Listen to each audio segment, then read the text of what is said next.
I put a tritone substitution into something, all of a sudden I go, wow, that was really cool. That was a harmonic banana peel. Whoop, where did that come from? Whoa, right? And what does that do? It lets the listener have some repose. It lets the listener sit back and go, okay, this is the umpteenth time I've heard this melody. You know, what's going to be new about it, right? So it keeps interest. So the artfulness of craft in jazz is somewhat up to the performer, not just the composer. The composer writes a lead sheet and goes, oh, we know what to do with this. We're going to play the head twice, and then we're going to open for solos. We're going to put a background. I mean, there's some standard things that we do, right? There's some standard things that we do interpretively as well. So, yes, I think jazz is more freer, but it's by the nature of jazz itself as an idiom. So in the classical world, and I've kind of forgotten where we were going with this, so help me bring this back. In the classical world of interpretation, what can we not do? Overacting? Sure, in theater, you know, there's that element of over the top. And we can do that in music too. We can overdo a crescendo or overdo a rallentando or something like that. What else should we not do? What are the nots that we're not allowed to do this as an interpreter? In classical music, Charles pointed out, in classical music, I'm not going to change the key. I don't just get to go, hey, let's go up a half step here, you know? It's not going to add things that don't make sense. Exactly, and so I'm not going to say, if I'm an elementary school band director and I've picked music that has no percussion, I'm not going to go, gee, I left the percussion out. I'll write percussion music for this piece.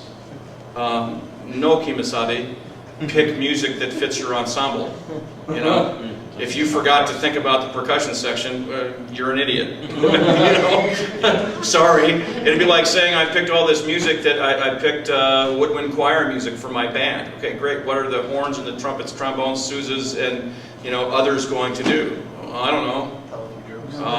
We'll double the parts. I'll transpose them all. Oh my God.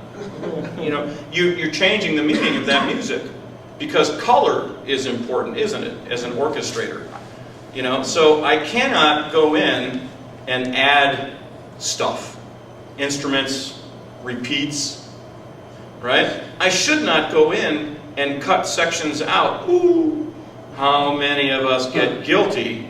I can't play that section. Just cut. Look, it works. We can go from this 5 chord to that 1 chord over here, and no one will know. Well, your audience might if they're educated and they know the music, that you're doing. There's an expectation of what to do. So I shouldn't be chopping up the music. Now, there are purists who would say I should never perform unless I have the instrumentation at my fingertips. Maybe I don't have an English horn player. Maybe I don't have a contrabassoon. And so there are purists who say, then how dare you touch that music without having the right instruments, On the educational side of that, I want to expose my young students to great music. So I might do a watered down arrangement of something, but part of my educational process is to let them hear the real thing, So certainly I understand the purist, but I also understand the educator who wants to expose their students to great music and give them that. I mean, there's nothing like performing. You can listen, but playing is a whole other level. Would you agree? That playing is, I think so.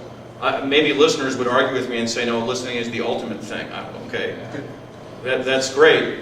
You don't have my perspective. And they can say, well, you don't have mine. I say, yes, I do, because I listen. And I go to concerts, But when I go to concerts, I'm always going, ooh, I want to play that. Yeah, here it comes. Yes! You have those moments. So it's interesting when you talk about the purists and the watering down, in our last orchestra concert with our kids, we done a very much watered down arrangement of the last movement of the Dvorak 9. And most people would say, don't go near it. But our kids loved it. They loved performing it, and they were like, oh wow, we're playing real music. Yes.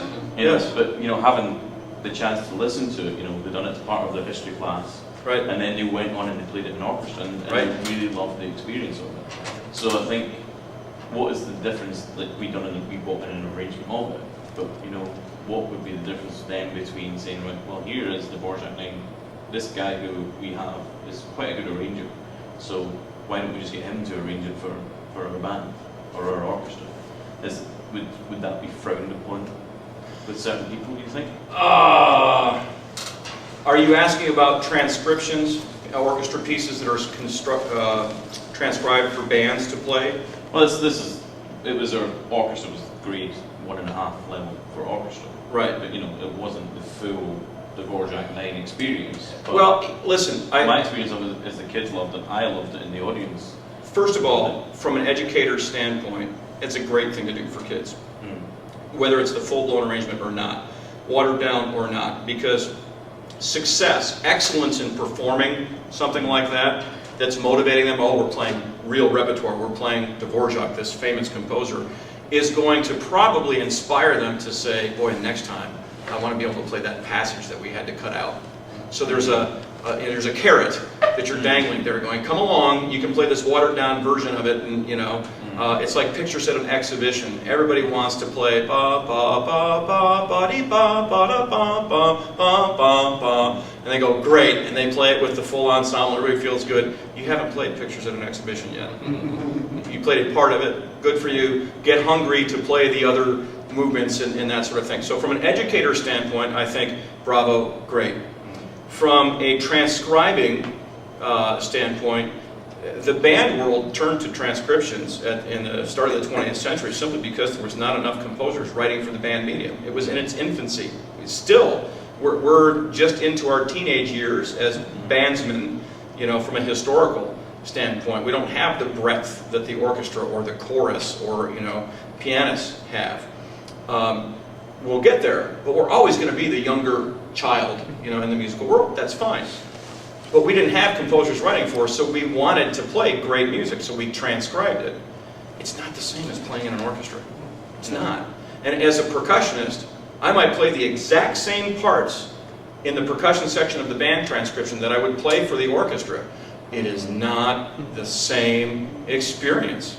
Man, when you play with an orchestra, the sound from the strings, wholly different. The number of woodwinds, wholly different. Still a great experience to do, and my personal feeling is if I'm working in a place where there's a band and an orchestra, I have no need to do transcriptions. I've got a great orchestra here. If I want my kids to experience that music, which I do, we'll play in the orchestra. Didn't make the seat in the orchestra, go to every flippin' concert that you can go to. I often ask my conducting students in their oral exams, what was the last choral piece that you listened to? They always go, I'm an instrumental conductor, and I go, I don't care. What was the last choral piece that you listened to? The Hallelujah Chorus. Okay. Are we running out of time there, Brian? Yeah.